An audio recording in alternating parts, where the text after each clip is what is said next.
Monsieur le préfet du département de Keur Massar, Monsieur le sous-préfet de l'arrondissement de Malika, Monsieur le directeur du programme Réussir au Sénégal, Monsieur le chef de la coopération de l'ambassade des Pays-Bas, Monsieur ou Madame la directrice du CNEPS, Monsieur le maire, chers invités, je voudrais d'abord vous souhaiter la bienvenue ici dans le département de Keur Massar. Et ensuite remercier de cette belle initiative très importante, à savoir cette occasion que vous offrez aux jeunes du département à se former après avoir obtenu certaines compétences. Vous formez nos jeunes pour pouvoir utiliser cette compétence-là afin d'accéder au marché du travail. Nous vous en remercions. Nous vous souhaitons en tout cas la bienvenue et plein succès.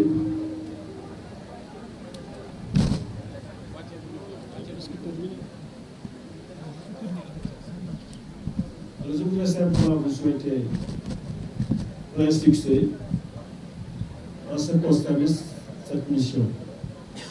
Et notre disponibilité et notre collaboration pour la réussite de ce programme. C'est sur ce mot d'engagement que je vous souhaite un plein succès et vous remercie de votre attention.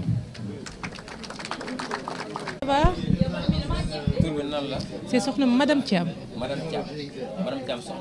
Madame Thiam soxna May Silla. May si jàmm ba alhamdulilah. En fait tey dañ fi ñëwoon pour présenter suñu école muy IFM ci 2 domaines muy wàllu auto école. dañoo gis ni jeunesse bi léegi dañoo soxla permis de conduite moo tax ñi def permis de réduction à 70 000 inscription 35 000 nga def sa formation ba sooy waaj a pare si ngay verser les 35 000 qui restent parce que vu que ni situation yi moment bi nii dëkk bi dafa xaw a ñàkk xaalis et tout moo tax ñi def ndimbal wàññi permis et tout au lieu de 120 000 c'est à 70 000 ñi présenté ne aussi suñ formation métier muy IFM dañuy ñëw pour des formations pratiques ci domaine mécanique plomberie électromécanique mécanique de structure métallique dessin bâtiment maçonnerie dañuy def formation aussi logiciel aussi dañuy former ki nga xamante ne dafa am métier ba pare mu bëgg ñi former ko dañ koy former ki nga xam dafa am métier am atelier am dañ lay former de telle sorte que yow soo génnee da ngay am sa diplôme aussi ay cours du soir lañ lay defal en même temps du yàq dara sa liggéey da ngay génn am sa diplôme ñi recaser la de telle sorte que sa atelier bi nga yoroon di nga ko def sous forme d'entreprise aussi su amee ay offre d'emploi di nga mën a jël sa attestation nga dem déposer pour ut liggéey en même temps xale bi nga xam ne musul jàng dañ ko former ci durée de 3 ans formation pratique ci domaine yëpp.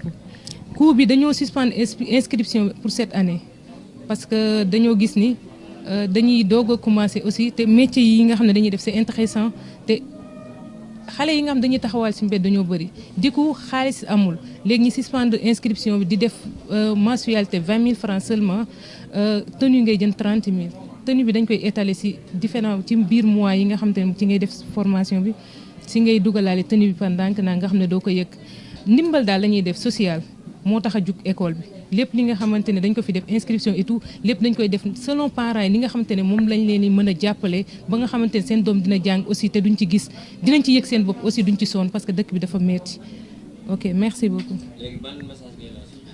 Jeunes yi dama leen di lancer pour ñu ñëw def métier parce que métier mooy avenir nit ki foo mënti nekk sa métier moo la fay fekk métier rek moo lay accompagner fépp foo mënti nekk di leen wax ne pour ñu ñëw rejoindre suñu école bi jàng seen métier pratique am seen diplôme génn ji mu uti liggéey parce que métier mooy avenir ok merci beaucoup. Secrétaire général, monsieur le préfet, les maires et des différentes communes,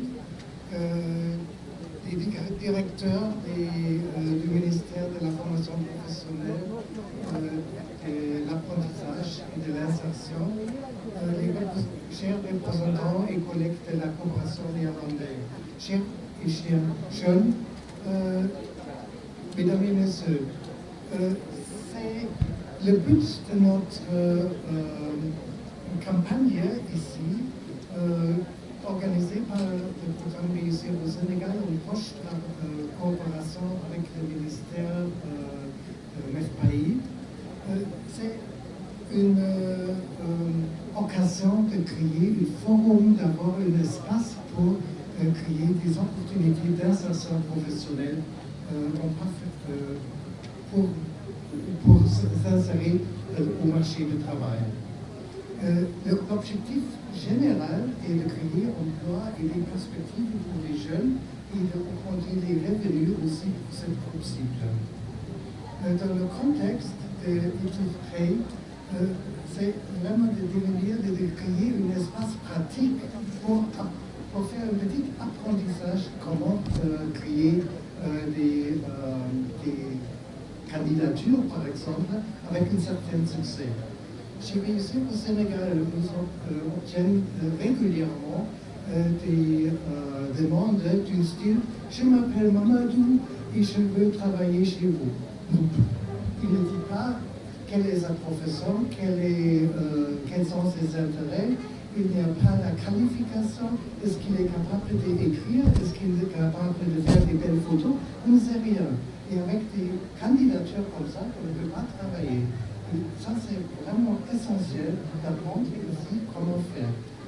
Une autre observation, le marché du travail ici au Sénégal n'est pas très élargi. C'est très difficile, après ses études, après avoir sa formation, après son apprentissage, de trouver un travail. Et pour ça, c'est toujours une alternative de créer aussi sa propre entreprise, son propre auto-emploi. Et ça, c'est une autre pilier aussi de notre programme d'offrir. Toutes les organisations que vous avez accueillies ici dans les stands sont importantes, ce sont des moyens d'appui. Mais de mon avis, la chose la plus importante est votre initiative comme jeune. Il faut s'organiser soi-même en groupe, il faut aussi être actif et pas attendre que quelques autorités viennent pour vous offrir quelque chose. Il faut se présenter, il faut être actif pour créer leur propre perspective. Nous avons remarqué ça aussi dans les régions du Sénégal. Nous travaillons au moment dans 10 régions du pays. Et aussi, ce format est tout prêt. C'est prévu de le faire dans 10 régions. 3, on l'a déjà fait. Après Kormaza, on va encore faire 2 pendant le mois de novembre et quelques autres dans l'année prochaine. Mais ce sont vraiment les premiers pas, mais il faut rester actif après. Je vous remercie.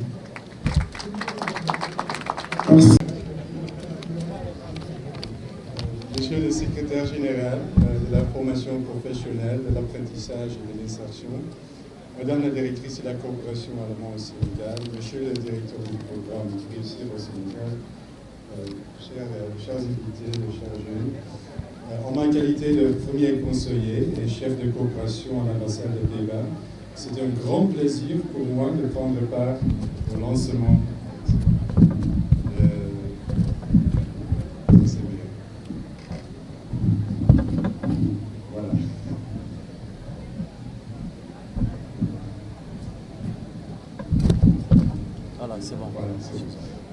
de cette initiative en appui à la jeunesse du Sénégal. La jeunesse est au cœur de la politique néerlandaise de coopération au développement. Plusieurs initiatives à fort impact sont soutenues par le débat au Sénégal et qui visent à contribuer à une meilleure disponibilité et qualité de l'éducation, à favoriser une meilleure adéquation entre l'offre de formation professionnelle avec les besoins du marché du travail, à promouvoir les opportunités d'entrepreneuriat et d'emploi décent pour les jeunes, pour ne citer que cela. C'est pourquoi nous nous réjouissons de notre collaboration avec la coopération en avant sur ce programme Réussir au Sénégal. programme qui a bénéficié du soutien financier des Pays-Bas.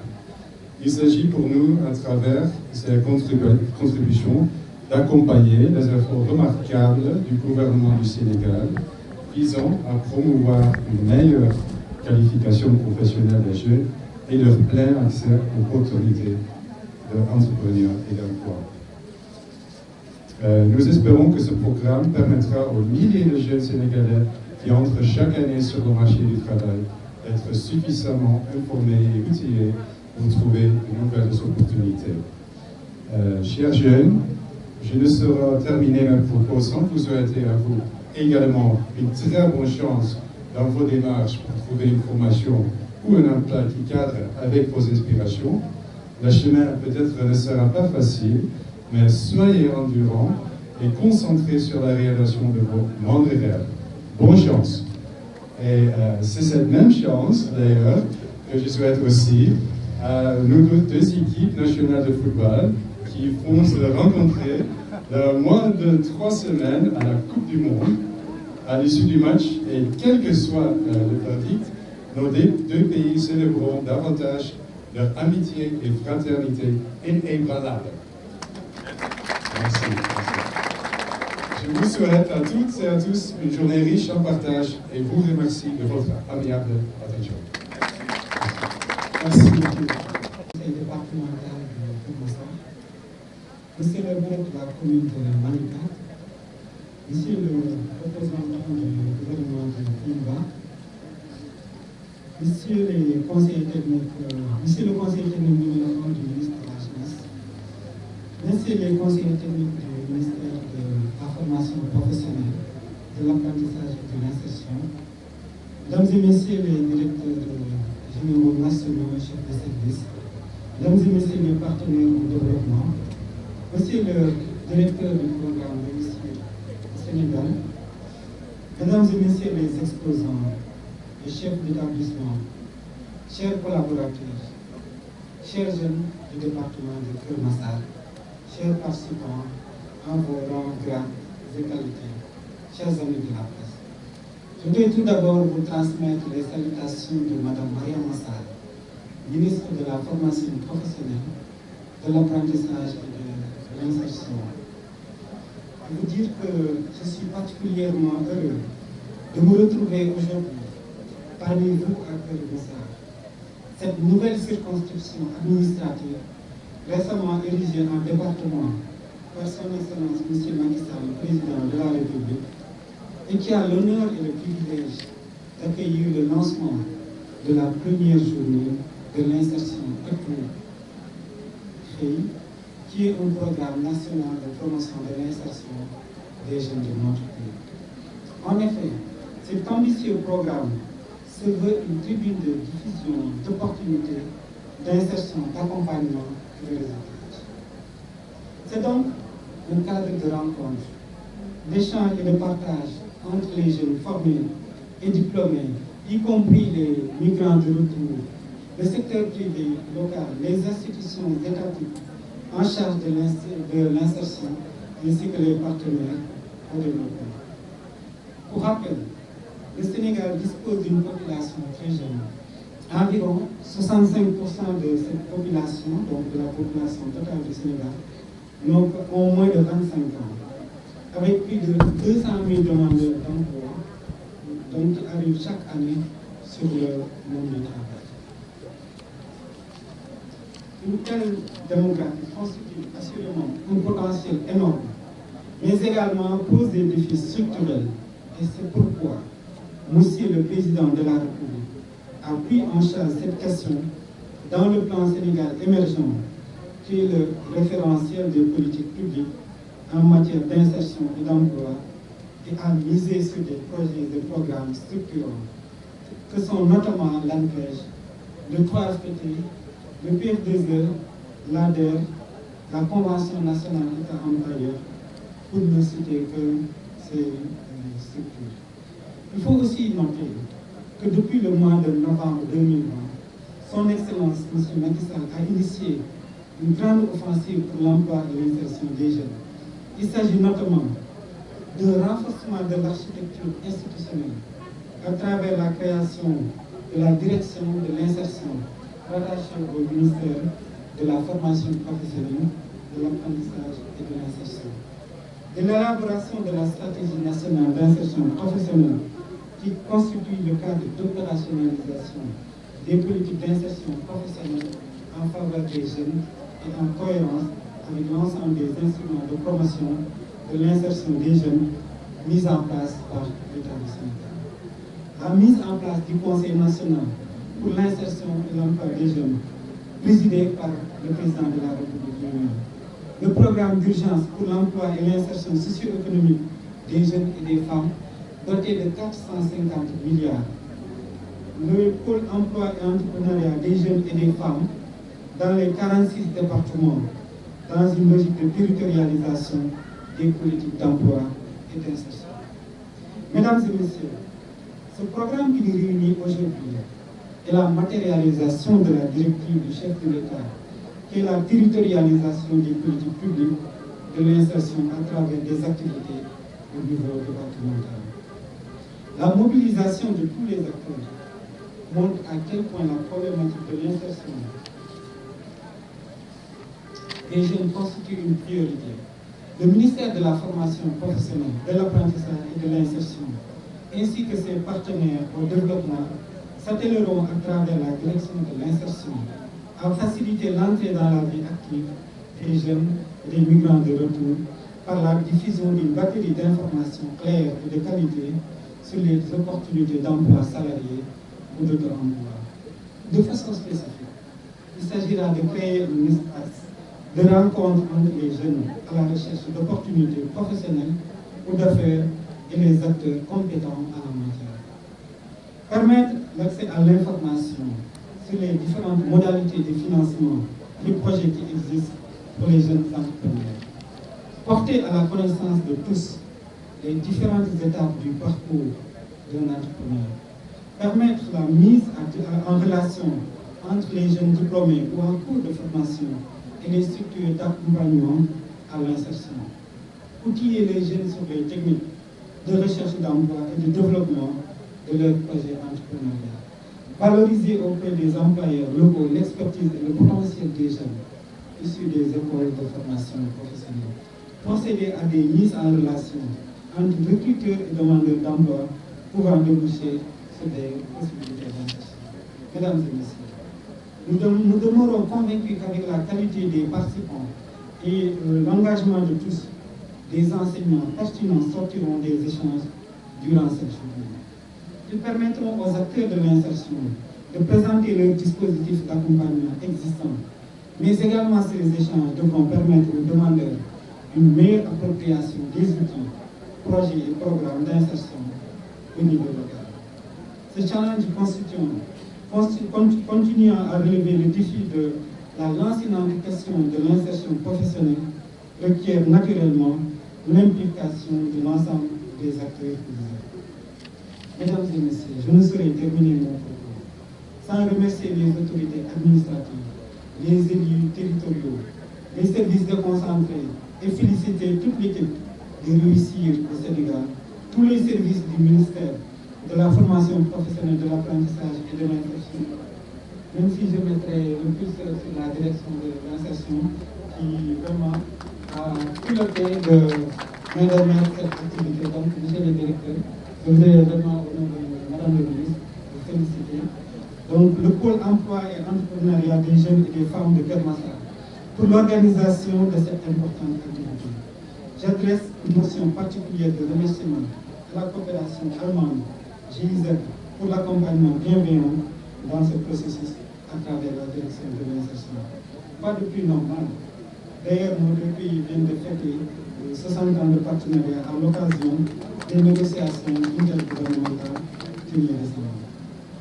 Vous êtes votre précieuse collaboration et votre appui à la mise en œuvre des programmes dans notre département ministériel sont vivement appréciés. Ensemble, nous contribuerons à la réduction du taux de chômage et à l'éradication de l'immigration clandestine. Pour les représentants du Pays-Bas, on se donnera rendez-vous à la Coupe du Monde. Vraiment, nous vous battrons, Inch'Allah. Mesdames et messieurs, nous souhaitons plein succès aux différentes activités. Réussir au Sénégal, je vous remercie. Aleykum salaam. El Hadj Djibril Diouf. Moi directeur administratif école des métiers de la farine bi nekk Sacré-Cœur 3 boulangerie jaune. waaw ñun dañu ñëwoon fii ci forum Kër Massar bi pour expliquer un peu lu ñuy jàngale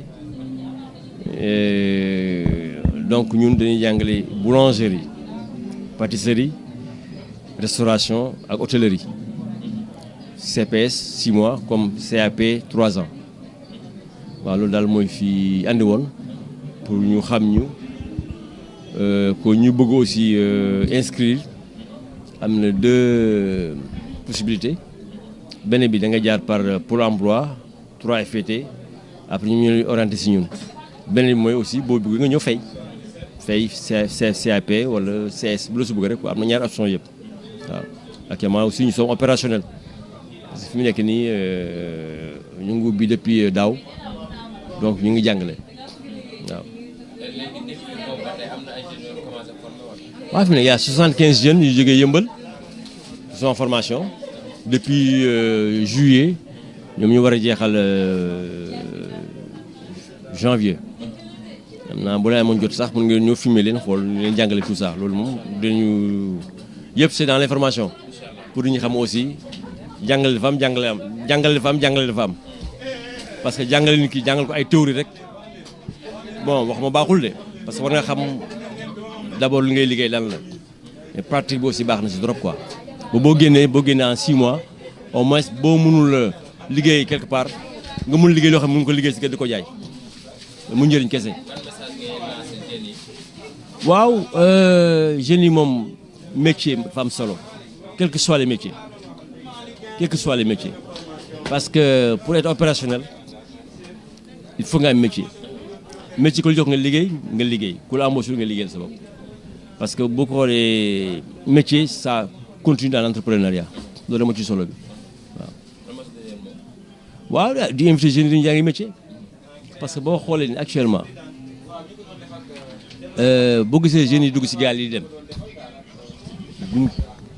bon peut-être dina am ñu sërë ci mais demee mënoo liggéey dara la fi wuti ça sert à rien du tout à supposer nga am un métier comme un métier de boulanger ou de pâtissier ou de maçon actuellement en France ñoo ngi pare voter benn loi lu ñuy wax l'immigration choisie dans les métiers yi am tension métier dafa manqué mais les métiers du bâtiment les métiers de la restauration et les métiers de l'agriculture waaw loolu bu fekkee ne am nga métier état bi def ci un effort bu signé accord avec la France donc ñi am métier la ñëpp ñu liggéey foofu mu njëriñ kese moo tax ñuy ndax les jeunes dañu jàngi métier man de loolu la leen conseillé xam naa njëriñ bi waaw ok amul problème ñoo far. C'est la banque de la formation professionnelle. Donc, on est divisé en 4 guichets. On a un guichet des organisations professionnelles. On va former les GIE, les femmes, les associations et les travailleurs. On a aussi un guichet pour les demandes individuelles. Puis, ce sont les jeunes. La cible, c'est de 15 à 40 ans. Donc, ici, on offre des formations de longue durée et de courte durée. On a aussi un guichet qui fait une mise à niveau des écoles, établissements publics, et un guichet qualité qui est transversal à tous ces 3 guichets-là. Donc, respecter les quotas un capital humain de qualité. Madame, je vais mis plus de professionnalisme pour que nous ci développement Sénégal. tudd Mor Diakhaté. jiite kuréel gi ñëw Alphadev. ñu nekk fii ci Malika di liggéey ci lépp loo xam ne rek dafay permettre les jeunes ñi nga xam ne seen jàng dafay yàqu sax ñu suñoo jàng su offre leen beneen chance ñu mën a jàng mën a am métier loolu mooy suñu taxawaay dañu am benn centre d'apprentissage populaire boo xam ne dafay former xale yi ci wàllu mécanique ci wàllu électricité ci wàllu couture coiffure ak restauration loolu lañ tijji fii ci Malika di ci liggéey di nga Yëmbal Malika Kër Massar waaye léegi formé na ci lu ay 200 xale yoo xam ne formé nañ leen ci filière yooyu.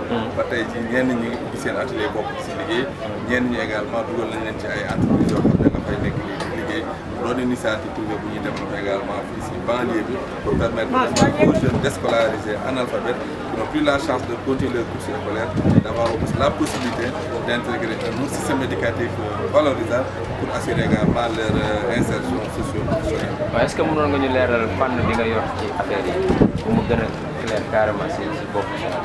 waaw fànn bi ñu si yore donc comme ñun kuréel lañ Alpha-Def donc benn kuréel la muy doon ONG bu nekk fii si Malika donc di liggéey si wàllu lépp loo xam ne dafay jëmale doomu aadama kanam man Mor Diakhaté donc jiite kuréel gi doon directeur exécutif ONG boobu noonu donc loolu mooy suñu mbir dañu ne rek kuréel lañ boo xam ne lépp lu war a jëmale doomu aadama kanam rek war nañ ci dugal suñu loxo jàppale leen moo war a jël liggéey ñi d'abord leen encadré si wàllu alphabétisation si wàllu financement et activité génératrice de revenus pour que jigéen ñi mën a mënal seen bopp mais ndaw ñi également dañu bokk si li am solo yi war nañ leen utal ba nga espace bu ngeen di formé mën a am métier même xale yi ndaw yi également ñi nga xam ne mënatuñoo jàng ñoom également ubbi nañ leen ay centre yoo xam tey ji ña nga fay jàng pour que ñoom ñu mën a am possibilité dugaat si dans le système formel pour continuer seen jàng Alpha-Def vraiment c'est une contribue développement économique social donc des populations également donc it développement global au niveau national. waaw Mor Diakhaté am na solo carrément kontaan nañ bu baax li ñu lay wax nga wax sa dernier mot. waaw xanaa di wax rek mu mel ni état yi ñu gën a jàppale initiative mel nii ndax li ñuy def ni am benn ndimbalu état dafay laajte comme fu ñu nekk ci banlieue bi xale yi soxla nañ jàng muy xale yi xam amuñu école bu ñu jàngee muy xale yi amuñu moyen pour formation professionnelle état war na see gën a mën a dugal loxo collectivité territoriale également war na ci gën a mën a dugal seen loxo ba liggéey bi gën a mën a yaatu ba ñëpp lañ cee gis seen bopp la. incha allah jërëjëf.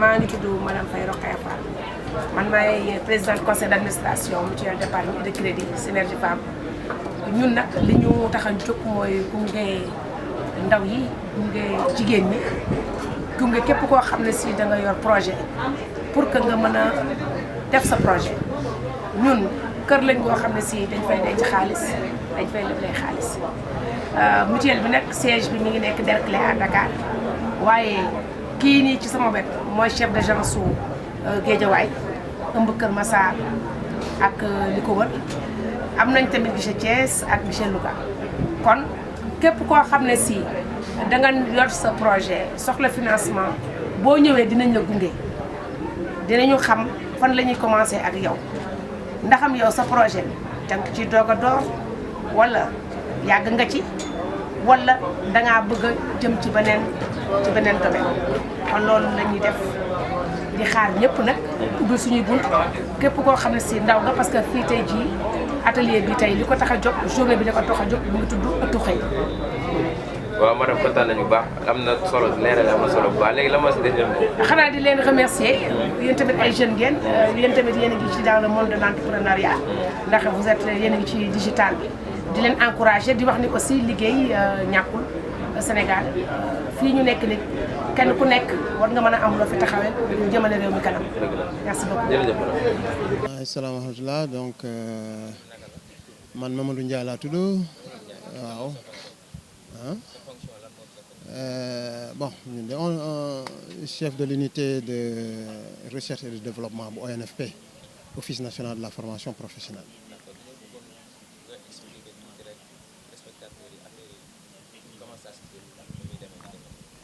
voilà tey dañ fi ñëw suñu directeur général yónni ñu fi pour que ñu ñëw bokk ci activité boo xam ne ministère de la formation professionnelle moo ko organisé mooy journée ëttu xëy donc comme ñun tam ay kilifa yi donc gis nañu importance su xëyu ndaw yi et que loolu moo nekk vraiment ñun parce que suñu rôle li ñuy liggéeyee pour loolu la presque pour dire vrai en tout cas am na si pàcc bu rëy moo tax ñu ne nañ ñëw manifester ne ñun si la ñu bokk et que manifester aussi suñu intérêt si politique nationale bi de la formation professionnelle d'accord léegi donc bu ñu ñëwee tey ñun comme on est sur le plan national pour vraiment toppatoo affaire insertion formation parce que ku wax insertion wala ku wax xëy d'abord da ngay wax formation xëy balaa nga koy am en tout cas xëy bu baax te nar a yàgg mooy un emploi décent et durable il faut nga am une formation une bonne qualification professionnelle donc si ñun loolu lañ bëgg donc ñun d'une manière générale ñu ngi former personne bu mu neex ku mu neex nga ñëw ONFP former la mën na nekk benn demande individuelle mën na nekk ay demande de groupement mën na nekk ay demande d'entreprise mën na nekk ay demande d'organisme ak yooyu ak surtout de structure nationale li ñu mujjee jël comme demande mooy ministère de la femme la direction de la femme qui veut former à peu près 200 femmes de manière urgente donc mais ñun la ko bëgg ñu defal on vient d'une formation boo xam ne AGEROUTE agence nationale de la route donc ñooy ñëw confié woon ñu ay formation au niveau de la zone sud formé nañ foofu 500 personnes mooy dama bëgg a rappeler rek ñun suñuy cër ci loolu donc moo tax fu ñu gis ne xale yi soxla nañ fa insertion soxla nañ fa formation formé nañ fa accompagnement formé nañ fa même financement de formation et même donc accompagnement parce que on a compétence yooyu moo tax ñu ñëw aussi accompagner li ministère di def parce que ñun tam ñu ngi bokk ministère de la formation professionnelle et de l'apprentissage et de l'insertion donc par conséquent lépp lu ñu fi def ñun day mel ni ñu ngi ci biir donc le ministre aussi bu fiy ñëw il faut ñu ñëw au nom du directeur général de la formation de l'ONFP Souleymane Soumaté manifester suñu adhésion si politique au ministère bi manifester suñu adhésion si aussi une politique nationale surtout de l'emploi des jeunes parce que li gën a am solo temps yi c'est l'emploi des jeunes te donc ñun dañ daan anticiper presque au niveau de l'ONFP ci loolu c'est-à-dire xool lan la xale yi bëgg d'ici 5 ans quels sont les yenn métiers ñooy gën a am solo les métiers en tension comme on dit les métiers futurs les métiers porteurs ñun dañu fi identifier d'abord ñu nekk si donc comme vous voyez ci plaque yi donc dès le départ on avait bi ñuy waxee affaire métier du pétrole déjà commencé woon nañ déjà à anticiper former déjà ce qu'on appelle les métiers de l'aval du pétrole mooy ay pompistes ay garagistes ay graisseurs etc. Ok donc maintenant les métiers du pétrole continuent ñun tam ñu ngi ci on va bientôt on a un programme de formation des métiers dans l'aval du pétrole et donc on a formé plus de 3000 4000 5000 femmes et jeunes sur les métiers de BTP des métiers de com ni que les manuels yi di defee donc on est aussi si production de manuels parce que lu ñu def aussi lu ñu former aussi dañu siy bëgg a def ay titres de qualification ay référentiel de formation donc mooy waral ñu def manuel yi yëpp après si vous voulez ngeen xool ko donc journée de l'insertion bi loolu moo fi suñu taxawaay carrément pour dire vrai c'est ça. way ndaw yi mooy xam nga affaire emploi fii ba États-Unis fii ba Chine c'est le premier problème mooy boo xam ne emploi nag nit mën na employé de manière li gën a xew léegi mooy auto-emploi ñu former la nga ut say financement puisque am na ay organe de financement yu fi ne donc boo xam ne bu ñu la financer nga mën a dawal sa bopp auto-employé sa bopp mën nga aussi bu ñu la former tàggat la correctement nga mën a dugg dans le marché du travail mais li si gën a am solo pour ndaw c'est déjà une formation lañ leen di jëkk a wuuteel une formation qualifiante boo xam ne une formation dina la mën a tax nga mën a yëngatu donc ñuy exhorter tous les jeunes au nom du directeur général de l'ONFP à vraiment aller vers l'information à aller vers les structures qui vous permettent d'être employable nag mooy ça commence par une bonne formation de bons stages de bons accompagnements vers un emploi décent et durable voilà merci jërëjëf. entrepreneur dañuy jéem a si jeunes yi aussi faciliter mobilité si wàllu insertion professionnelle ak si wàllu entrepreneuriat. waaw ñu ngi lay jaajëfal bu baax leeral bi am na solo bu baax a baax jërëjëf.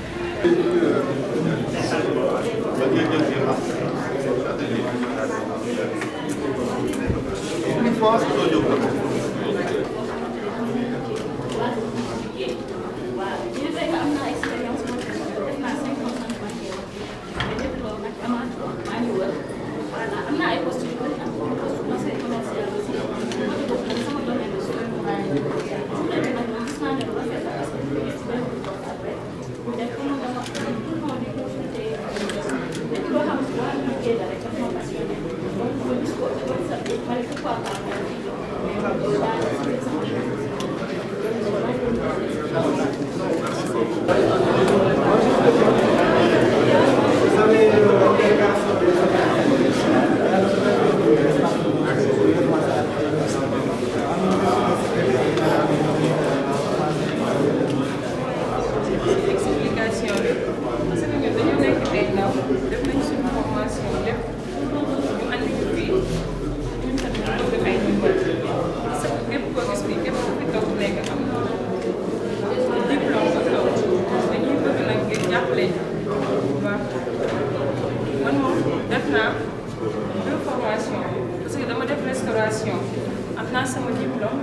Avec des techniciens et des CAP de restauration qui sont appelés à aller vers le marché de l'emploi.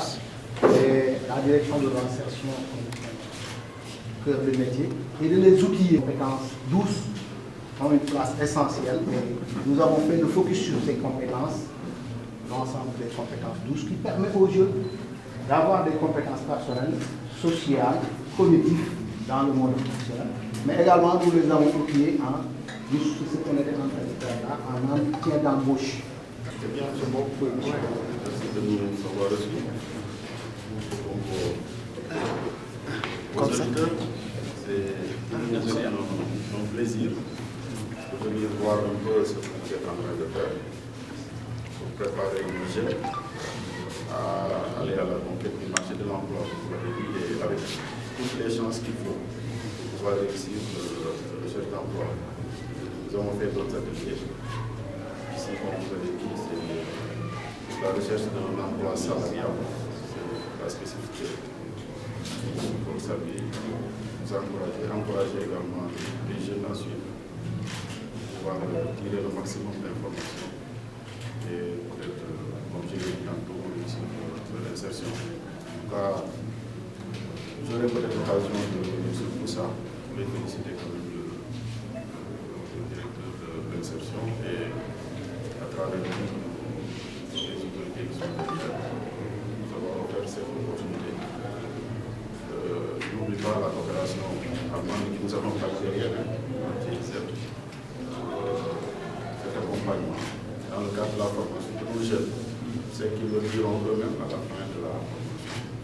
Mais c'est ça un peu le sens de notre visite d'aujourd'hui.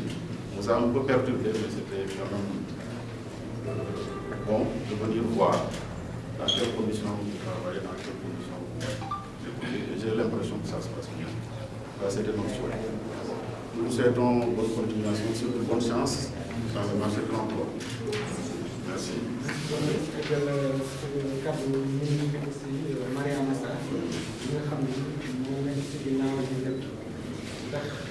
Le gouvernement Sénégal dafa jox importance am solo kër ndaw yi am na benn programme de 450 milliards yi nga xam ne pendant 3 ans moom la ñuy déroulé pour fexe nan la ndaw yi di amee liggéey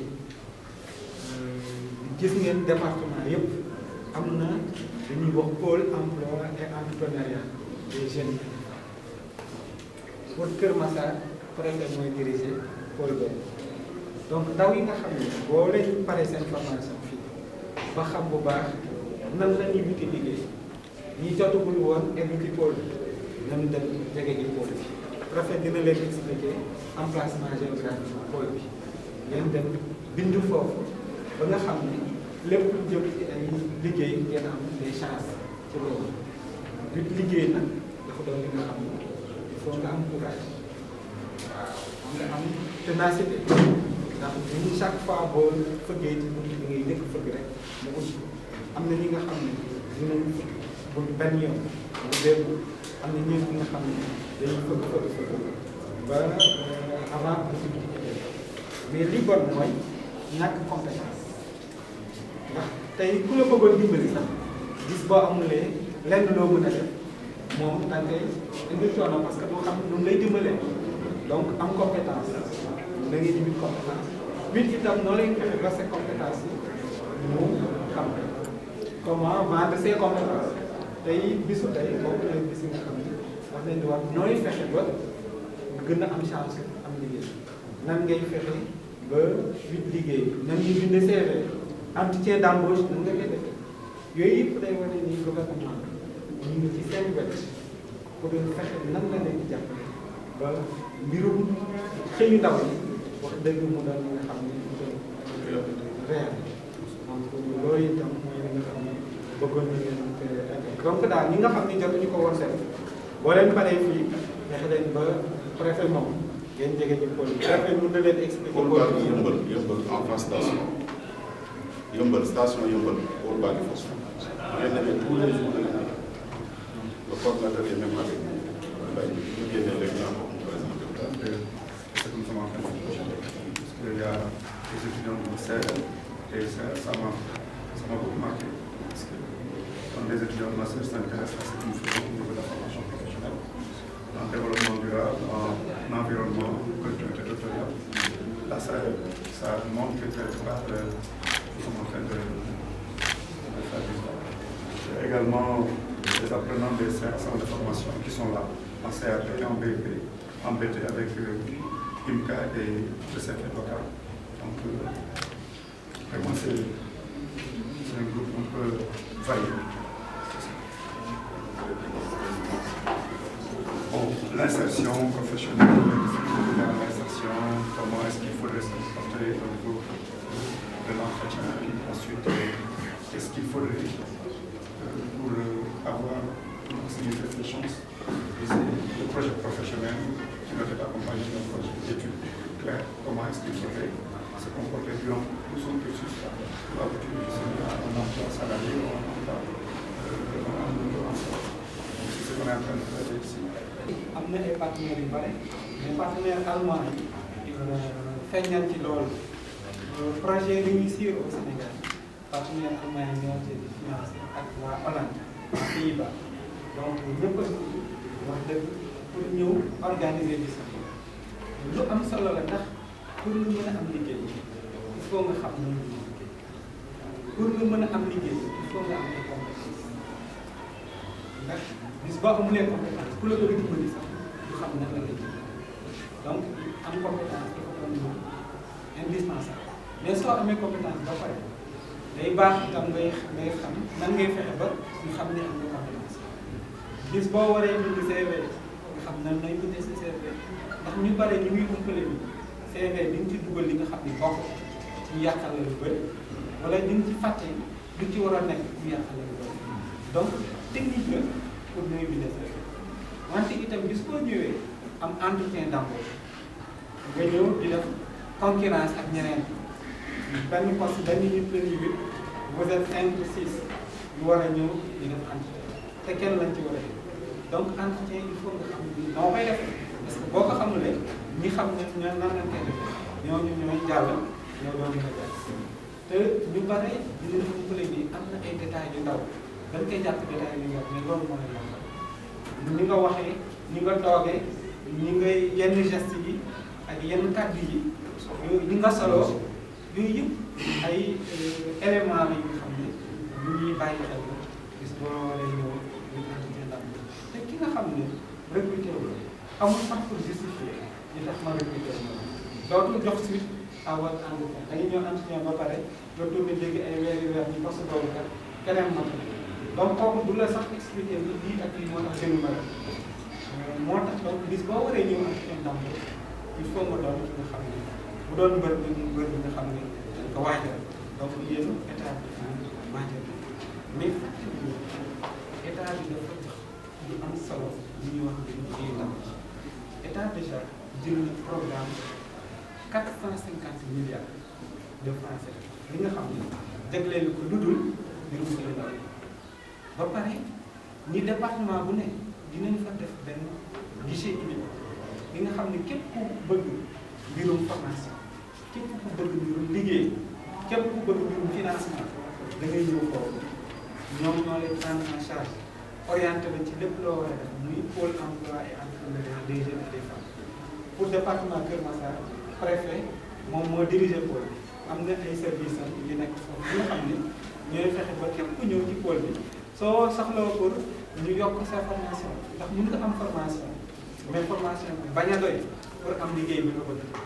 mën nga am formation bu baax mais ngay wut liggéey ñu xool nan la lay orienté ci kan moo la war a recruter wala nga ni man kat soxlawuma sax liggéey salaire man la ko bëgg entrepreneur nekk entrepreneur ñu xool ci jant yoon nan lay teg ak nan la lay financé ba nga doon entrepreneur loolu lépp dafa doon guichet unique pôle dafa doon guichet unique bi nga xam boo ko ñëwee rek lépp luy réponse bi état war a def ci sa besoin dina la donc li ñuy ñaax ñi fi nekk nii yëpp tey boo leen paree seen formation yi ba pare ba gën a xam nag nan ngay bindee CV nan ngay def entretien d'embauche nan ngay fexe daal ba gën a am chance am liggéey ñu digle nag dem jege ci pôle yi boo leen jegee foofu rek dañu leen expliquer emplacement bi. jàngal ñun li leen di ñaax ñu ngeen bàyyi xel bu baax ñu ngeen fiy jëlee su ngeen fi jógee aussi comme ni ñu ko waxee mën a jege pôle yi parce que pôle yi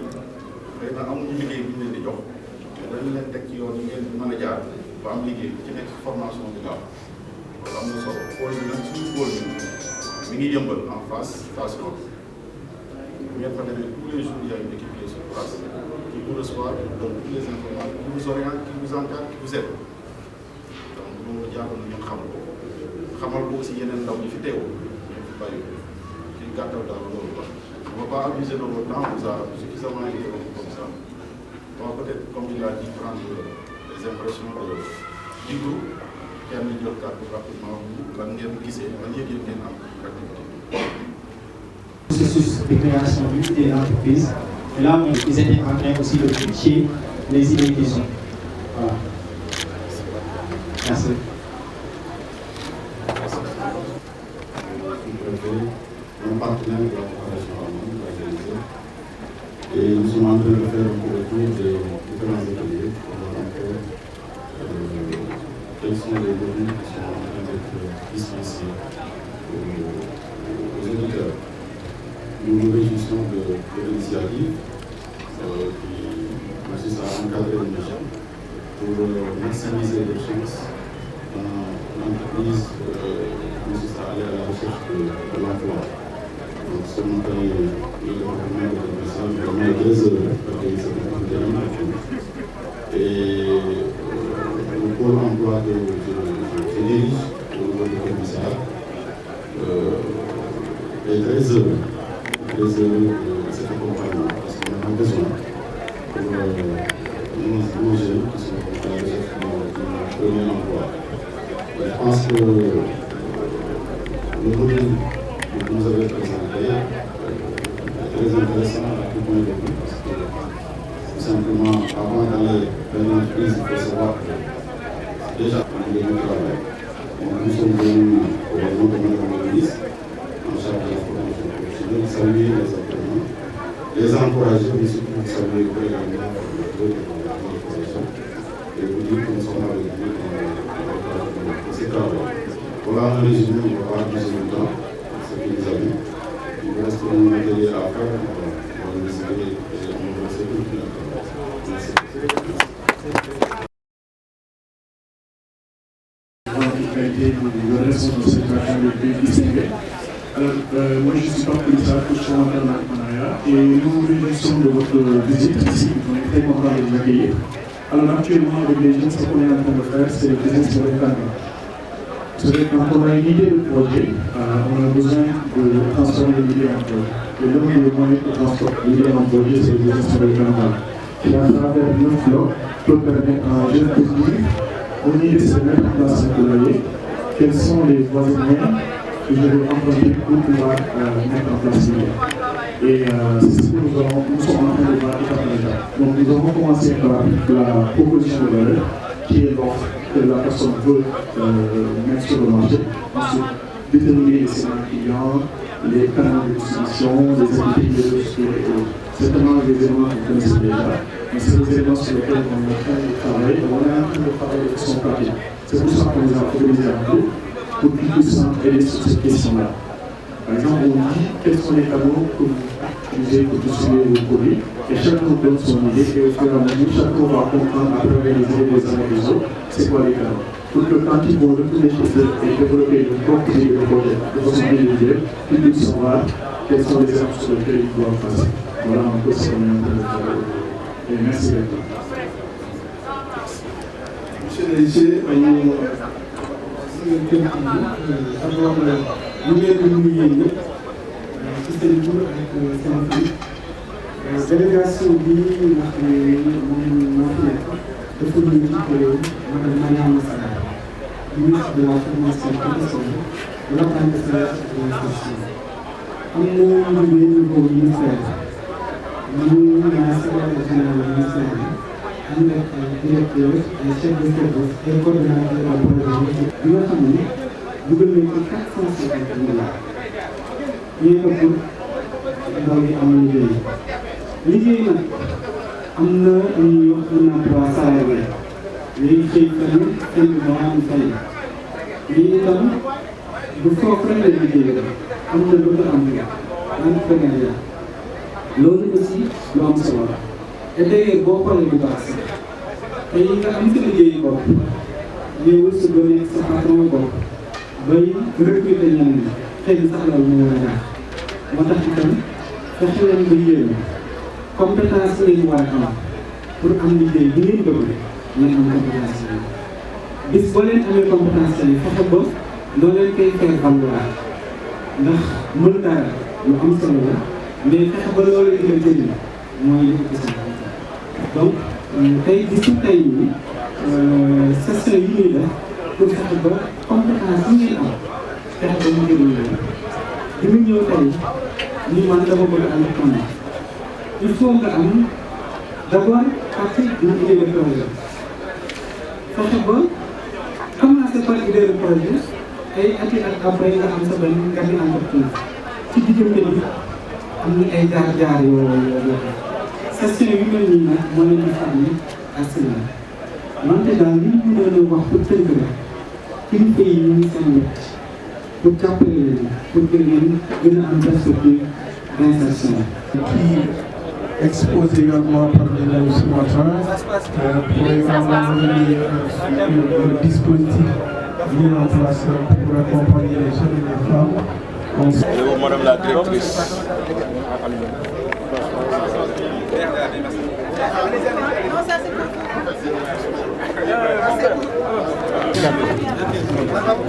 Merci.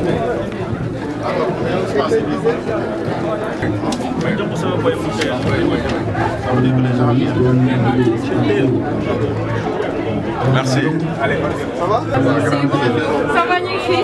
Ça va bien. Ça va bien, merci. Alors, je suis le préfet du département de Massar. D'accord. Monsieur le secrétaire général du ministère.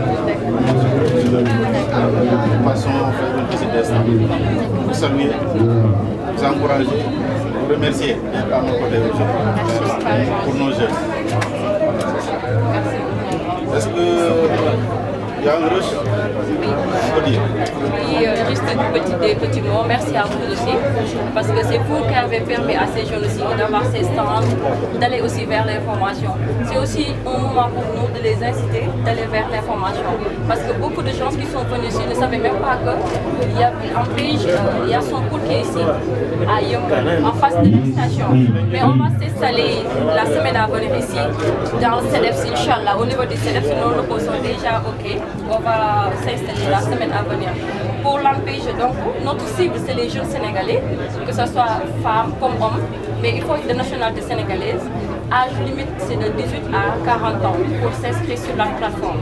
Il y a 4 services qui sont proposés. Il y a l'emploi salarié pour les chercheurs d'emploi.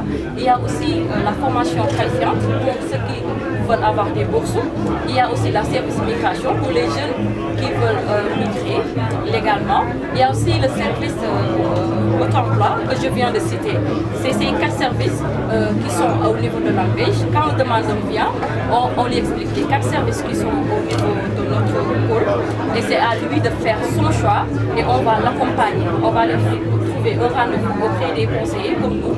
Il va avoir un rendez-vous et on va faire le suivi de dossier jusqu'à son aboutissement. Voilà. Ben, c'est très bien.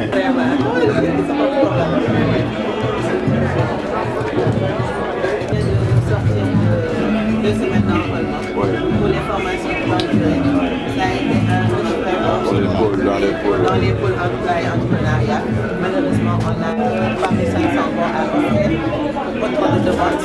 Chez nous, on a dépassé les 5000 demandes. Hein? Oui, comme ça, oui. 5000 demandes. Donc nous pouvons prendre tout le quota du Sénégal. Ce ne serait pas juste pour le jeune qui est à former le bien. Oui, c'est ça, en fait. On va essayer de voir. On demande à l'autorité suprême de rajouter les bons. Absolument. Ça, c'est pour le bien de tous les jeunes du Sénégal. En tout cas, nous vous remercions. Merci beaucoup. Je vous reste ceci pour un peu d'information. La présentation de et les différents guichets, des guichets individuels, les ONG, les organisations pour les écoles